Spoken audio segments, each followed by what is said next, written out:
Hello, it's Rob Moore here, and welcome to the Disruptive Entrepreneur Podcast, the live stream, the lockdown lives, we should be calling these now. I want to thank you for joining this one. Now, this is a real pleasure for me. And I know I say that from time to time. Well, I say it a lot because I only pick guests who I feel like I've got some kind of affinity or connection with, even though they may not know it yet. But back in probably 2006, so we're talking 15 years ago, probably in the first 10 personal development or what you might call self-education genre of books I read was a book called 80-20 Principle by Richard Koch. And I listened to it on audio as well. And I felt like he had a very warm, calming, authoritative, knowledgeable voice, which helped the education. And I learned about the principle of 80-20. Tried to disprove it everywhere, looking around, where is there 50-50? Couldn't disprove it. 80% of the baldness is in 20% of my hair. 80% of the results from 20% of the efforts. 80% of the pleasure from 20% of the pursuits. And I was fascinated by this. So it feels very humbling. I feel very grateful. It feels like maybe a recognition of the growth of my own journey that I get to introduce to you, the author of the wildly successful book, 80-20 Principle, and coming soon, Unreasonable Success. So, Richard, thank you very much for being on the podcast and the live stream. Rob, it's a great pleasure, and I wish that everyone would give me such a very kind and positive introduction. But it's obviously, struck a chord with a lot of people. It's not so much that I'm a fantastic author or anything like that. It's just the power of this principle. And one of the things that I have based my life and my success to the extent I had it is you've got to use principles. It's much easier if you use principles than if you don't. And, not only the 80-20 principle, but in business, the STAR principle, which we may touch on as well, is just fantastically powerful. And if you can use it and think about it, you can probably increase your success enormously. And then there's this question of unreasonable success, which we're going to come on to, which in a way is a principle for remarkable success, which we might talk about as well. So anyway, it's a great pleasure to be here. Thank you. So there's so much I'd love to cover. I want to get right into the meat of it. So you're launching a book any minute now, I believe, called Unreasonable Success. And to me, I think that's a fantastic title, Richard. It's got some how-to element, but it's also got some mystique, makes me want to know more. So could you, whatever tangents you want to go on, and as long as you want to chat, talk us through what unreasonable success is, and then how to create some unreasonable success in our own life or business. Great. And do interrupt me if I'm rabbiting on too much, because this is something which is very dear to my heart. Unreasonable success. At the beginning of this book, I've got actually a dictionary definition. It's a fake dictionary definition, which I made up, of what is unreasonable success, because this is a phrase that I'm trying to make public and trying to make known. And I've coined it, I suppose.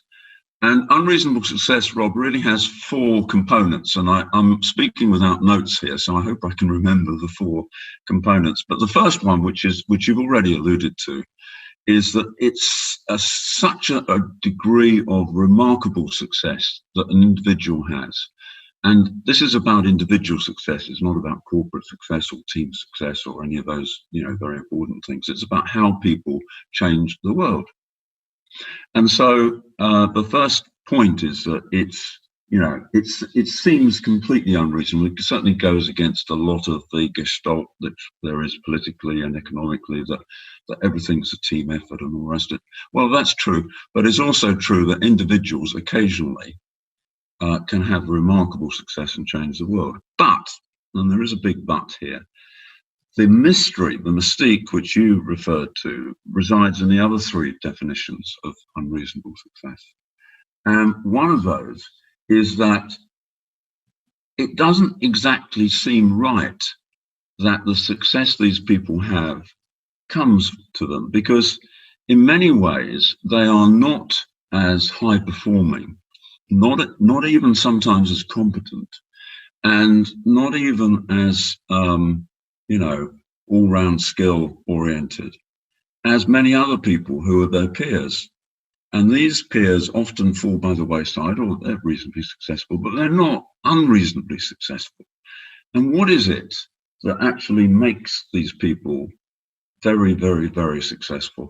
In a sense, they don't deserve it. And that to me is kind of like the interesting part of this. And the third aspect of unreasonable success is that it comes from a series of experiences which the people have, to some extent attitudes, but how they react to particular circumstances and whether they have those particular circumstances. And in the book, there are 9 of those, which I will go through. I call them landmarks, because every one of the unreasonably successful people that I studied, and I should say that I took 20 people from contemporary life and from history who actually have had unreasonable success, as I define it. They have actually, all of them, had these 9 characteristics. Some of them are attitudes in responding to events. Some of them are personal strategies which they somehow stumbled across. They didn't necessarily think it through. They didn't plan, but actually these things happened to them. And one of the most amazing things when I researched the book was that all of these people who identified as being remarkably successful had all of these 9 different landmarks, which I will touch on in a minute. And the last thing, which relates to the word reason, is that the individuals actually used intuition far more than reason. So it was unreasonable in the sense that it was intuitive, and very often, clearly, they had some help from, and in fact, in some cases, they acknowledged they had help from outside. One of the people, for example, is J.K. Rowling. Well, J.K. Rowling would tell you, I think, that she didn't invent Harry Potter.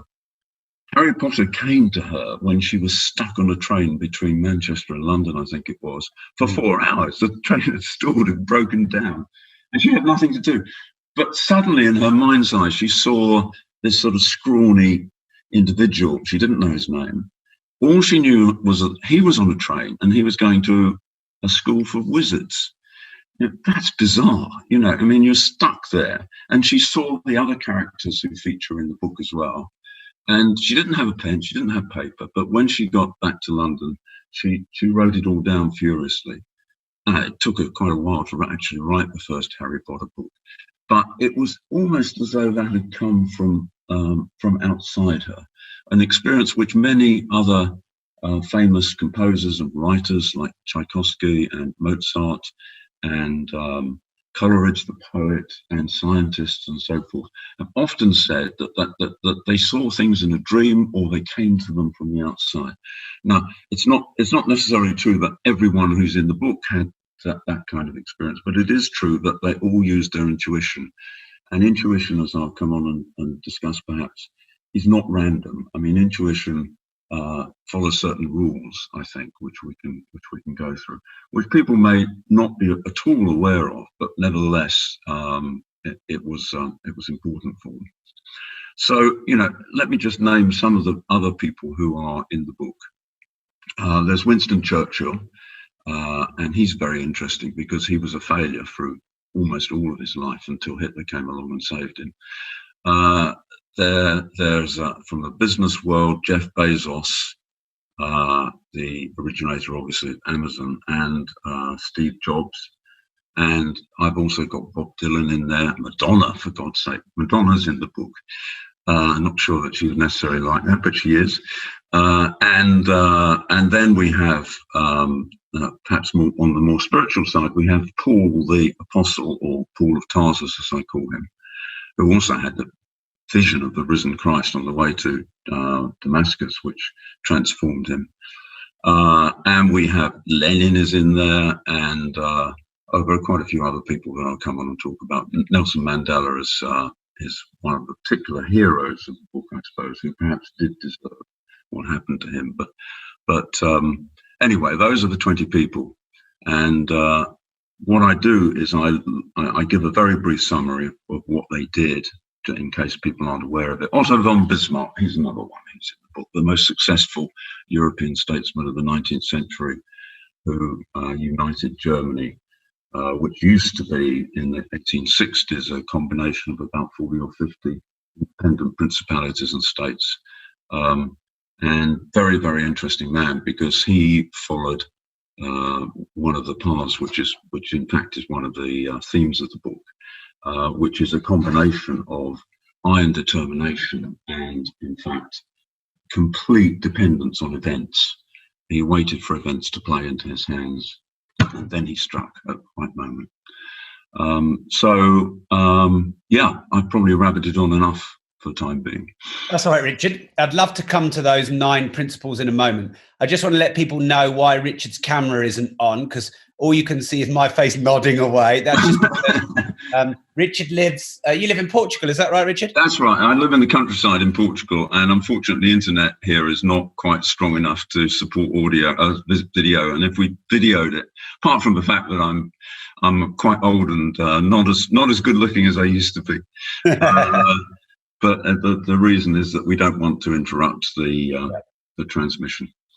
And just before we come to those 9 principles of unreasonable success, Richard, why do you live in Portugal? Why did you move there? Is there anything in that? Actually, I live in Portugal for some of the year. I also live in Cape Town for some of the year. I'm increasingly spending a bit of time in Australia each year as well. And I also have a home in Spain. So the motif of all those places, can your listeners guess? Well, or can you guess? What is there in common between the south of Portugal, Cape Town, south of Spain, and Australia? Oh, I reckon if someone puts this in the comments, they should get a prize, because that sounds hard to me. I'll put you out of your agony. It's very, very obvious when you hear it. Sunshine. Of course. Right. I'm not a sun lover. I'm a sun worshipper. And I remember when I was I think it was 19. I actually was in Australia very briefly, and I saw. Actually, they were Kiwis rather than Australians walking past a man and a woman, a young man and a young woman, and they had fantastic suntans. And I said to myself, that's what I want. That's what I want to do in my life. You know, I quite like to make some money. I quite like to do a few other things, but I actually want to enjoy the sunshine. And I spend probably, as much as possible time outside. So I play tennis, I ride my bicycle, I take the dog for a walk and things like that. And I just love being in the sun. It's very superficial. Yeah, I was going for something deep and meaningful, but no, it's great. It's not spiritual, it's not financial, it's sunshine. So actually, again, before we come back to these 9 elements of unreasonable success, because actually this is quite fascinating. If you travel between 3 and 4 different locations through the year, then clearly you are not tied to a desk or a city or an office. So were you ever, and how did you make that leap? I wrote a book called Life Leverage, Richard, which is essentially about creating a mobile, modern lifestyle of outsourcing and time and location freedom. You've clearly done that. How did you make that move? Well, there are two answers to that. The one answer is I suppose the approved answer, and then there's the perhaps not approved answer. Can we have both? Yes, absolutely. The approved answer is that I worked as a management consultant for probably 18 years. And I was working very, very hard when I was working as a management consultant, and having worked, I don't know, 70 hours a week, probably working, 6 days a week. For that period of time, I decided that was enough, and that I'd done enough hard work, and that actually I was going to limit the amount of time that I worked to 1 hour a day. Now, I don't stick religiously to that, and the definition of work anyway is very fluid as far as I'm concerned. I do the things that I enjoy doing, but work-wise, I made a decision basically when I was in my late 30s that I would stop doing that. But of course, the wherewithal to do that and indeed to be able to follow the sun around the world, came from starting or being one of the co-founders of a consulting business called LEK. And LEK proved to be very successful. In the first 6 years, we grew about 100% each year in headcount, in revenues, in profits, and so on and so forth. And then I decided at that stage to get off that particular bus or that particular rat race, get out of that particular rat race, and do what I wanted to do, really. But the curious thing is, and the 80-20 principle very much supports this, 80-20 principle being, as mentioned in the book, but also something which I try and live by. The more you do just the things that are important to do, the more successful you may well be. Now, perhaps I've just been very lucky, but it certainly worked for me that I only try and do things that I think will have some impact on how I think I want things to go, or something I really enjoy. And if you can get to that stage, then I think you are probably not only going to be happier, but a lot more effective, because you can take your time and think about what's important in your life, and think about the things that you are uniquely qualified to do, and then just go ahead and do them. And then is that the unofficial answer? Is that different to that? Well, though you've had both, actually, Rob. Okay. Let me just clarify that. The approved answer is I worked very hard, and then I decided to use the power of capital rather than the power of labour. And the unapproved answer is that I'm lazy. Do you know what? Lazy helps with leverage, though, doesn't it? Oh, it does. I mean, yeah. I think being lazy is great because you can be very selective. Yes. I mean, there's a story in the book about General von Manstein, who was Hitler's, I shouldn't mention Hitler, but who was Hitler's right hand. Well, he was the top general. Actually, he despised Hitler as being a nasty little man, but he was responsible for all the blitzkrieg successes that the armies had. And he said that there are 4 types of general, or 4 types of officer in the army. There are firstly the good, hard-working people. He divided people into hard-working on the one hand and successful on the other hand. So he said that you've got the hard-working guys who give all attention to detail, but they are they're basically stupid. And he said that's fine. There's a place for those people. They will never make good chief executives. They'll never make good heads of army, but they're good staff officers. Okay, and then you've got the guys who are stupid and lazy. And he said, leave them alone. He didn't say fire them. He said, leave them alone. They don't do any harm. And then he said that there are people who are hardworking and stupid. And those people, he said, hardworking and intelligent. So he said, those people make work for everyone, and they've got to be fired immediately. And then there are the people who are intelligent but lazy. And he said, these are the people who are destined for the highest office. And the reason that they're destined for the highest office is that they will find ways of doing things with relatively little effort and relatively little resource. And therefore, by being very selective, they are allowed to be lazy. But if you're going to be lazy, you have to be very, very careful in how you use whatever talent or whatever resources you have available to you. And that strikes me as very true. I sometimes think that chief executives shouldn't be allowed to work more than 3 days a week. Was it Bill Gates that said, if you want to get something done, give it to a lazy person? I don't know who said it originally, but I'm sure Bill said it and lots of other people say it. And I think it's true, isn't it? Hi, it's Rob. Quick interruption here to make sure you like this video and you subscribe to the channel. We are upping our content game, bringing you the most disruptive interviewees and guests and content, and not just the people who do the usual circuit. So make sure you like, subscribe, And now let's get back to the interview. Is there any way, maybe one or two ways, we could adapt the 80-20 principle for the lockdown?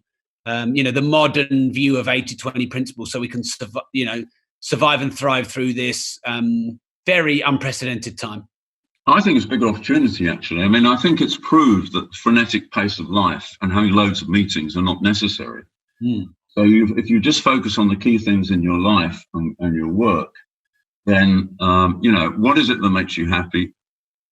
What can you do which is going to be most useful to other people? And in business, you might think, where can you use the 80-20 principle and the STAR principle? We haven't talked about the STAR principle, but basically the idea that all very successful companies are in high growth markets and they become or are the market leader, preferably the dominant market leader. Just ask yourself those questions, because it's a great opportunity to think about life, and it's a great opportunity to think about your business and your success. So, the fact that you're not able to do a lot of things is a blessing in disguise in many ways. As long as you live, of course, which is quite important as well. Of course, yeah. I think that's a very good point. A lot of the things that we probably held as important but weren't, or urgent but there were other people's urgencies. I think the universe has taken those all off of us, or a lot of them. So I think that's a great point. Next then is, how do you build intuition and trust your own intuition? You talked about that earlier, right at the start. So in 1 minute or less, how do you build and trust your own intuition? There are two ways to do it, Rob, which I think are very powerful. One is you have to specialize in an area of knowledge, because intuition, as I said earlier, isn't random. It may seem that, it's very nice to get, a huge insight and all the rest of it, but your insights can be wrong as well as right. If you know a great deal about an area, you remember Albert Einstein. Before anybody had heard of Albert Einstein, he decided to specialize in this area of the question of, is there anything absolute about time? And all of the physics related to that, which was very exciting, high growth area, which, people like Leonard and several other physicists were making huge steps forward at the time. Specialize in that and acquire, very, very deep knowledge in a very narrow area. That's the first thing. And the second thing to do is to train yourself to use your unconscious mind, because the unconscious mind, as Matthew Walker in his book, Why We Sleep, a neuroscientist has discovered, tries to help people. You have to basically believe that it will help you. You have to do the right things to enable the unconscious mind to work. And if you just want to read one book to tell you how to do it, Matthew Walker, Why We Sleep, is a good book to have. But training your unconscious mind to come up with ideas is possible. I've done it for years. And you wake up in the middle of the night sometimes, it does interrupt your sleep, it's true. And you've got the answer, it's all worked out, and you haven't done it. It's either if you're a believer, for example, you may believe it comes supernaturally. If you're not, you say it's just a function of the body and the evolution and the rest of it. But there's no doubt that being open to the insights that can come to you when you're sleeping, or sometimes when you're daydreaming during the day, or shaving, or you're doing a bit of exercise that's not too demanding, you've got to cultivate those moments and let the unconscious mind tell you what to do. Thank you, Richard. While you're doing that, I just went on and ordered all your books I don't have on Audible, just to remind myself. And we'll mention them in a moment. Okay, so what's the best advice you can remember you've ever received? You need a failure. I remember when I was in my 20s, I can't remember who it was, but I was really dumbfounded by this. I'd always tried to pretend that I'd been very successful at everything, as most young people do, most ambitious young people anyway. And this guy said to me, Richard, the trouble with you is that you've never had a failure. Go and have yourself a failure. And shortly afterwards, I did, not deliberately, but when it came along, I thought, maybe it's not such a bad thing after all. And what's the worst advice you can remember you've ever received? The worst advice I've ever received was to work hard. A lot of people gave me that advice, and I followed it for far too long. Okay. Is there one thing in the world that you think's wrong that you'd quite like to change? this sounds really soppy, but it's not. I think happiness is available to people, very, very clearly available. But to get happiness, you have to surrender. You have to be willing to bend with events. And one of the things that Bismarck said that I found enormously useful is man does not create the current of events. All he can do is respond to them and steer, or something like that. So steer, think of yourself being in a canoe or whatever.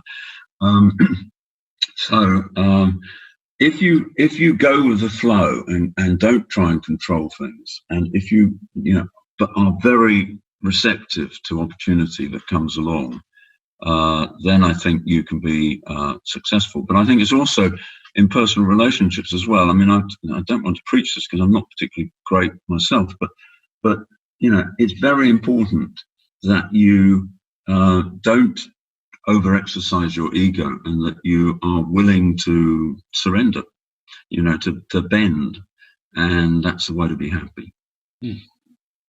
Okay, thank you. This is from Victoria Ray. She wants to know your favourite book of all time. Yeah, people often ask me this, and I never really can give a very good answer. I mean, there are several books that one of the most recent ones is The Creative Brain, by a woman called Nancy Andreessen, and she goes and she discusses how great people have often had these experiences of getting stuff from the unconscious mind, and that's a very powerful book. Thomas S. Kuhn wrote a book called The Structure of Scientific Revolutions, and that was over 50 years ago, and it may seem a pretty odd thing to recommend, but if you're at all interested in discovering something that nobody else has discovered, I think you should read this book, The Structure of Scientific Revolutions. This is an interesting topic, Richard, because I was raised by hardworking parents, and my parents instilled hard work in me. And I certainly since this lockdown, I've rolled up my sleeves and worked hard to navigate my companies through this challenging time. But sometimes when you work hard, you try and do everything. And so you don't understand that no two tasks have the same value. One task might have a £10 value, one task might have a £100,000 value, or one task might take 10 hours but not give you much benefit, and one task might take an hour and give you more benefit than the other 9 tasks beneath them. And if you just work hard, you don't stop to think about how no two tasks have the same value. No, that's absolutely right, Rob. And when I was working in Bain & Company was a very unusual consulting organisation, which taught me most of what I learned about just about everything. They had a theory which was great for the people who were the vice presidents, the partners of the firm. And the theory was that you should never, ever do anything that a lower cost resource, i.e. a person, could do. And you should delegate it. Now, this meant that you never had to go and buy your own sandwiches at lunchtime, for example. Someone would go and buy. So effectively, it was a system whereby the top people actually only either they thought deeply about the issues of a particular client, or they were talking to the top person in the organization about things. Yeah, that's all that they did. And it's just amazing once you've had that ability to delegate things to people who are intelligent and highly motivated, but just younger or less experienced than you. You want to replicate that experience because it's wonderful. It's absolutely wonderful. You just don't do the bottom 80% of whatever needs doing. You just concentrate on the top things. Yeah. Of course, if you ever stop working in an organisation, you find that you have to do something. You have to make your own cup of coffee and stuff like that. So that's a bit of a trade-off, because actually managing people is sometimes a bit of a pain as well. So life, as always, has its trade-offs. Yeah. But maybe we should get back to the unreasonable success and just talk a little bit about some of the strange landmarks that these people visited, because they're not conventional at all. Yeah, you said there were 9 elements of unreasonably successful people? Yeah, 9 landmarks, Rob, that's right. Yeah, let's just take a couple of those, shall we, as okay. Illustrations. One of them is that each of the people who were unreasonably successful, each of the 20 people in the book, actually went through an experience which changed them. I call it transforming experience. And these experiences could be very different. It could be something that lasted a day. It could be something that lasted for a few years. But they were different when they came out of that experience than they were before. They were almost infinitely more powerful. And one of the interesting things is that these people didn't decide to have a transforming experience. They actually went through something which transformed them. And it's only in retrospect, who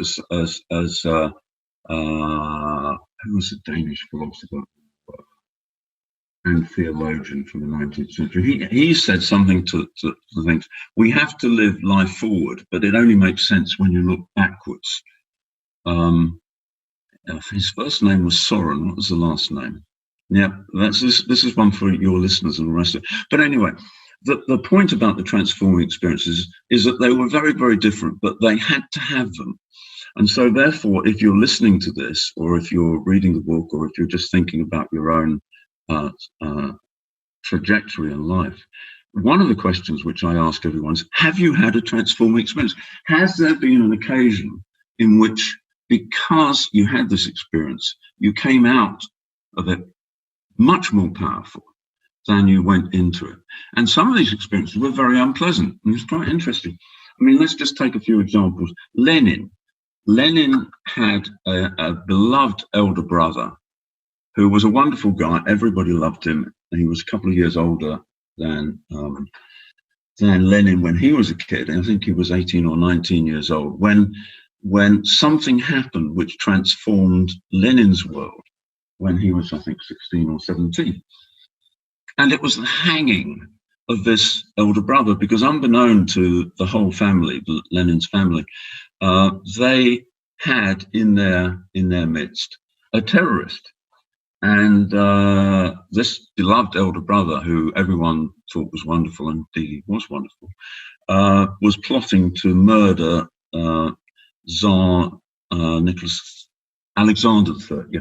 So basically, he was caught, and he was taken to fortress, and he was hanged, and it was very, very dramatic. I think this is a great episode or clip anyway in a documentary. But there were 5 of them, and they only had 3 gibbets. So 2 of them had to wait and see their colleagues actually hanged and die before they could actually go through the same experience. And Lenin's elder brother was actually the last one to be hanged, and he calmly kissed the cross which the priest gave him, and then went with great fortitude to die.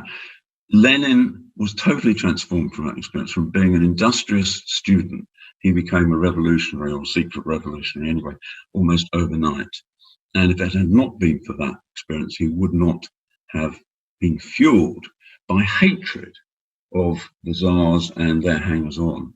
That was, basically Lenin. And indeed, if Lenin hadn't had that experience, the whole of the 20th century history would have been very much happier, probably. Can I just jump in here, Richard, just quickly, because this is fascinating, but I have to ask this question. What if someone feels they've not had such a transformational event? Does that disqualify them from unreasonable success? Yes, it does, Rob. But the point is that you can engineer your own unreasonable success. Let me give in business a happier and more typical example. Sure. Which is that every single person that in business was a great success either had a transforming experience in their own company, or more usually they had a transforming experience in another company beforehand.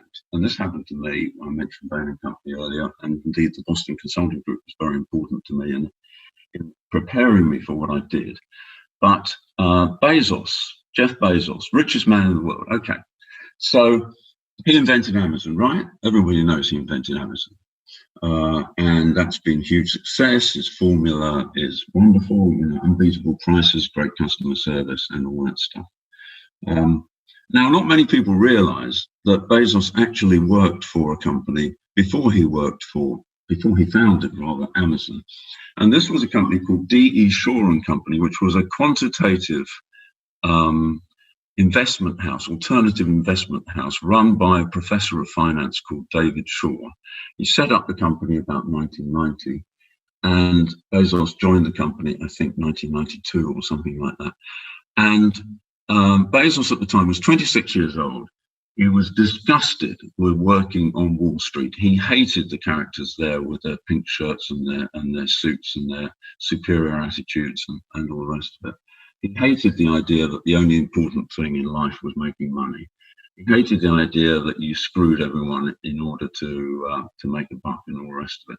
Of course, that was a bit of a caricature of what was going on Wall Street, but it had some elements of truth there. And certainly it had elements of truth as far as Bezos was concerned. And a headhunter said to him when he was 26, you know, you want to get out of Wall Street, but there is this odd Wall Street company that you should go and see. Go and meet David Shaw. And it wasn't a typical Wall Street company at all. In fact, it wasn't based in Wall Street. It was based in the Village, in the East Village, Greenwich Village. And it was on top of a Marxist bookshop. And people didn't turn up in suits and ties and all the rest of it. They turned up in jeans or shorts and T-shirts. But it was highly quantitative. David Shaw, you know, was a great evangelist. And one of the things that he noted in the early 1990s was that the internet was going to transform business. That was his belief. It wasn't a belief that was very common at that time. He registered his URL 3 years before Goldman Sachs registered theirs, 4 years before Morgan Stanley got theirs as well. And he said, everything is going to be sold over the internet. And when Bezos joined D.E. Shaw and Company, he and David Shaw formed a very important personal link. They were very close friends. They were very similar sort of characters. You know, they were off the scale bright. They were nerdy, and they, you know, were extremely opinionated. And they got on like a house on fire. And David Shaw asked Bezos to work on a project which he devised, which he called the Everything Store. And the idea was that you would sell everything on the internet. And, you know, it's basically what Amazon became. And, you know, I'm not saying that Bezos didn't have a lot of input to that, because it was his project and he and David worked on it together. It's impossible to tell who actually worked out what. But they did things, for example, like work out what was going to be the first category of goods that they would sell. And they decided that that was books, and there are particular reasons for that, which we won't go into. But you know, it was that ready, you know, as Boris Johnson might say, oven ready. You know, just stick it in the microwave and go and do it. And that was that's what Jeff Bezos did. David Shaw wanted Bezos to be the head of the company, but he wanted him to do it within D. Shaw and Company. And Bezos said, no, I actually want to be my own boss. You know, I actually want to do this myself. And David Shaw walked Bezos around, as the story goes, Central Park for a couple of hours, trying to persuade him to change his mind. He didn't. He was not successful at doing it. Bezos said, I want to do it. I'll start it in my garage.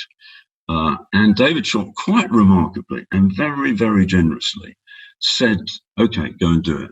You know, he didn't say, I'll sue you. He didn't say, I want a share of the company or anything like that. And so the rest is history. You know. But if Bezos had not gone to that headhunter in 1990 or 1992, rather, if he had not been told to go and see David Shaw, if he had not gone on like a house on fire with David Shaw, you know, we'd never have heard of Jeff Bezos if he would be the richest person in the world.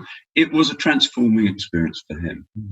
And similarly, you know, if you take Steve Jobs, he saw the future of computing. It was a stunning moment that he saw the future of computing happen, I think, in 1981, etc. And it wasn't Apple. It was actually at the Xerox laboratories in California, where he managed to finagle getting in to see them, because he said that Apple would take an investment in this particular unit of Xerox. So it was Xerox PARC that he visited. And they'd worked out how to do everything with a computer that we now take for granted, like smooth scrolling and putting files on the desktop. There's no such thing as a desktop beforehand. It was invented by the boffins at Xerox PARC. And when he left that meeting and drove back to his headquarters with his colleagues in the car, Steve Jobs was driving. He said, "This is it. This is it. This is the future. This is the future of computing." And and everyone in the car obviously agreed. You agree with the boss, but they'd seen it. That was the thing that transformed them, and they did it much better than Xerox would ever have done it. They built a machine which is much lower cost, much lower price, and actually better. But if they had not seen that it had been done, they would not have known how to do it. And that was a transforming experience of Steve Jobs, and so on and so forth. If you look at any successful person, it's odds on that they will have worked for a company, and then they took the idea and they probably tweaked it in a quite different way, but they felt that they could do it. And so therefore I say to your listeners, if you've never had that experience, it's the most wonderful experience you could possibly have. Work out which area you want to focus on, work out which area you think you have got the greatest talent in, and then go and work for a company which is easy to find because it's growing very fast. It's growing very fast because it knows something that no other firm knows. Go and work there and then do your own thing afterwards. It's almost a fail-safe formula for success. And it's easy to do because these firms are conspicuous if you look carefully, because they're growing very, very fast. Any firm that's growing very, very fast is quite likely to be in a new area of knowledge where things are being discovered every day.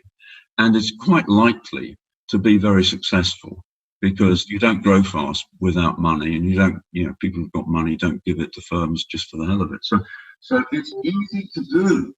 But people don't do it, and so that's one of the most hopeful things that can happen. Sometimes the transforming experience is also a threat, and if the threat becomes an opportunity, the classic example of this is Margaret Thatcher. People don't realise it now, but Margaret Thatcher, in her first 2.5 years as Prime Minister between 1979 and 1982, was a hopeless failure.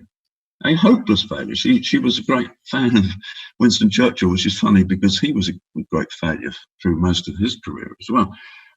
And inflation, was 15%, 20% or whatever. Unemployment. You remember that such and such had Labour isn't working. It's a picture of a dole queue, allegedly a dole queue, not really a dole queue, on the advertisements for the 1979 general election. That was when unemployment was 700,000. By 1982, unemployment was 1.5 million, and going up. And, not only that, but the Social Democratic Party, formed by the Gang of Four, led by Roy Jenkins, had actually started to win 3 by-elections in rock-solid Tory seats. And it looked likely that Jenkins would become the next Prime Minister at the general election, which had to be held the following year. And Mrs. Thatcher was loathed by the majority of people in her cabinet. They were Ted Heath's people, and she'd got rid of Ted, and she was a loony right-winger, according to those people. And not only that, she was a woman, William Whitelaw, who became quite a loyal lieutenant to her after the Falklands War, dismissed her as being governessly, meaning that she was lower middle class, and she was female, and what the hell was she doing running the country? Well, when the Falklands came along, Mrs. Thatcher said when President Galtieri invaded the Falkland Islands in 1982, she said it was the worst moment of her life. But then she decided that it was possible to possibly reclaim the islands. And she authorized the task force, which actually went and did that. The US Navy said it was a military impossibility for that to happen.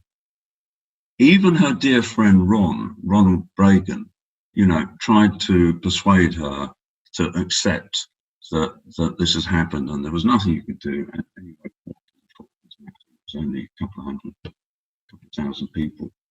8,000 miles away from Britain, close to Argentina, But Mrs. Thatcher said, no, we're going to get back these islands. If she'd been a man, she wouldn't have done it, because she'd have known that war is really tricky. I mean, a lot of people in her cabinet had fought at the end of the Second World War, and they knew that, no plan survives contact with the enemy and all the rest of it. Things can be very, very unsuccessful. She was jolly lucky. Somehow it worked. And she managed to hold on for the 6 weeks it took for the task force to arrive, and not to agree with President of the United States that she should actually give way diplomatically.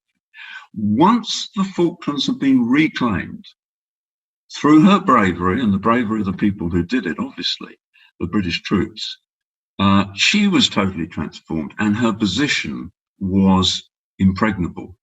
And these people in the cabinet who had been quite dismissive of her and plotting to get rid of her, actually then fell into line, and she then did the privatisation, the sale of council houses and all the rest of it.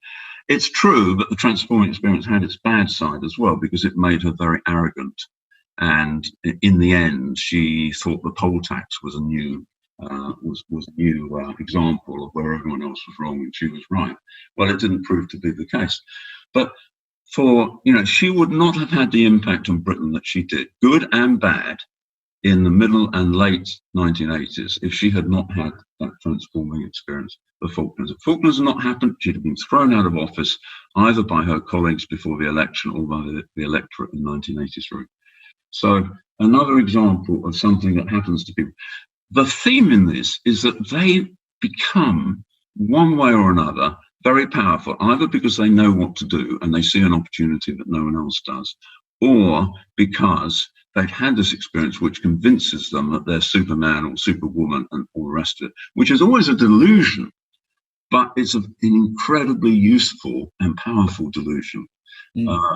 As Steve Jobs, or the Apple commercial, said, the people who change the world are the people who are crazy enough to believe that they can. Yeah. One of the other of these 9 landmarks is self-belief. And, that's obvious in a way. You've really got to believe that you can change the world before you do. The vast majority of people don't believe that they can change the world, and therefore they don't. But the interesting thing to me, Rob, is not knowing that self-belief is important, because that's not terribly original. The key is, how do you get self-belief? And I discuss this in the book. The way to get self-belief is actually to focus on an area where you are, and again, this isn't original, it's where you actually are ideally suited to do it, and to become equipped by having a transforming experience. And there are a few other things as well which are very important. But those are the sort of things that are very important. The other landmark I'd just like to focus on, because I think it's very encouraging for everyone, is you have to learn to thrive on setbacks. And again, Churchill is probably the best illustration. Is Churchill in the First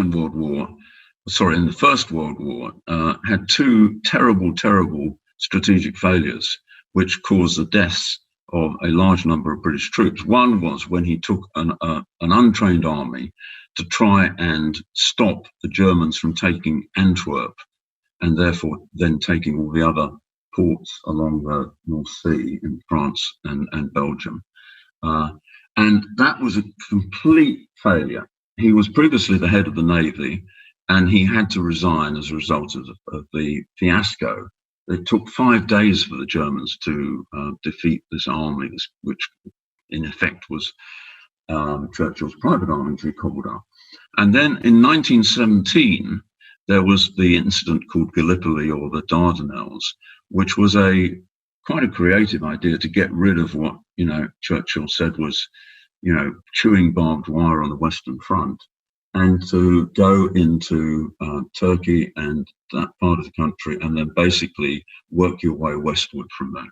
Well, it was a harebrained scheme. It didn't succeed, and there were a huge number of casualties as a result of that. So that was a great failure.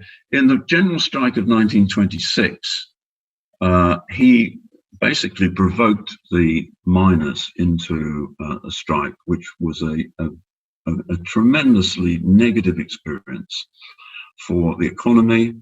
It had the same sort of impact on the economy as indeed the virus is having today.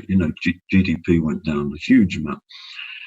And he also, the year before that, took Britain off the gold standard as Chancellor of the Exchequer at a ridiculously high pre-First World War level of $4 to the pound.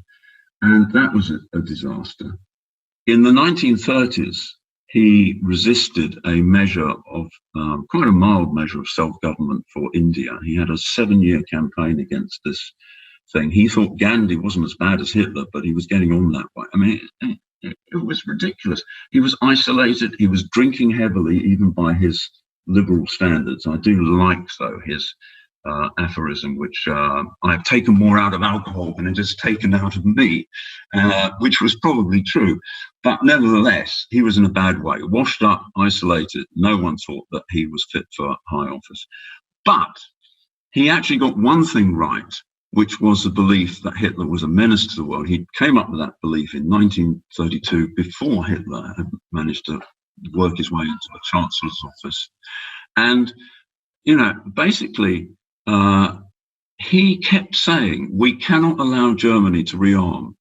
Don't trust Mr. Hitler. He says he has no more territorial ambitions after marching troops into the Rhineland. Don't believe him. It's not true. Everyone else went to speak to him and said, Hitler's a wonderful guy. The leader of the Labour Party, Lansbury, was delighted to discover that Hitler was vegetarian and that he was kind to dogs, and therefore, Hitler was no threat, and so on and so forth. All the great and good, went to go and see Hitler and said, you don't want to take any notice of what he said in Mein Kampf. That was just, bullshit, and he was just playing to the gallery on that. This man's perfectly reasonable. Neville Chamberlain, who saw him in Munich in 1938, the first time that Chamberlain had ever been on an airplane, to go and see Hitler in Munich. What did he say about Hitler? He didn't say that he was an extremist. He didn't say that he was a lunatic. He didn't say that he was dangerous and all the rest of it. He said, I found Herr Hitler entirely undistinguished. Entirely undistinguished. He was a common man, and I'm paraphrasing because he did say entirely undistinguished. He was not the sort of man that you'd invite into your cabinet or to a dinner party, but you could trust his word. That's what Chamberlain said, the Prime Minister of Britain. And we all know where that led. The one person who had actually said, we can't trust Hitler, this is going to end in tears and all the rest of it, was Churchill. The only person who believed that he could rally the British and the world to defeat Hitler was Churchill. And so therefore, in May 1940, he had to be made Prime Minister. There was no choice when it was clear that Neville Chamberlain was going to die soon. And he wasn't the first choice of the Conservative Party or the King or anybody. The organised Labour was still very suspicious. The Labour Party were very suspicious of him. But he knew what he wanted to do, and he had this ability to thrive on setbacks. And all of the characters that I looked into actually had at least one major failure in life. And the peculiar thing was that they were not downcast by that. In fact, it wasn't a question of being resilient. It was more a question of being what Nicholas Nassim Taleb calls anti-fragile, of actually liking, in a way, their failures, because it meant that they were important in some sense. Okay, they failed, but they tried to do something very ambitious, or maybe they had good reasons for failing, which didn't reflect badly on them. People can rationalize almost anything. But it is very important to have failures, but to have an attitude to them which says, the more failures I have, the better, because that means I'm going to have a big success. And historically, that's actually quite accurate. It's It's ridiculous, but it is accurate. I'm sorry, I better stop there because I'm... That's all right. I'm sitting here listening. What's your definition of success? Success is having the impact on the world that you want to have. So it might be good or bad. I mean, Lenin was successful in, taking over from the Tsars and having his little clique rule Russia for, what was it, 50 years. So it's doing what you want, to having an impact on the world that you want to have. And the second half of the question, sorry, I've forgotten. And do you think that success is in the mind? Oh, of course. Absolutely. I mean, it's in the mind, but it's also in external events, which you then respond to. But it's absolutely in the mind, yes. Okay, thank you. So there's a question that goes around a lot of podcasts, which I've reversed, so trying to be a bit disruptive. And a lot of people ask on podcasts, what advice would you give your younger self, your 25-year-old self, for example? I'm going to reverse it and ask you, what advice would you give your older self, maybe your 80 or 90-year-old self? I would say try and have another breakthrough achievement. Try and do something incredibly ambitious. I look forward to seeing what that is. Me too. Okay, I've got two more. So on the research on the net. Now, I'm not one when I do my interviews really to talk too much about money in the sense of individuals' net worth. I sometimes dare myself to ask questions that are a bit brazen and a bit cheeky. I asked Robin Sharma what his net worth was, and he very, in a Zen-like fashion, rebuffed the question.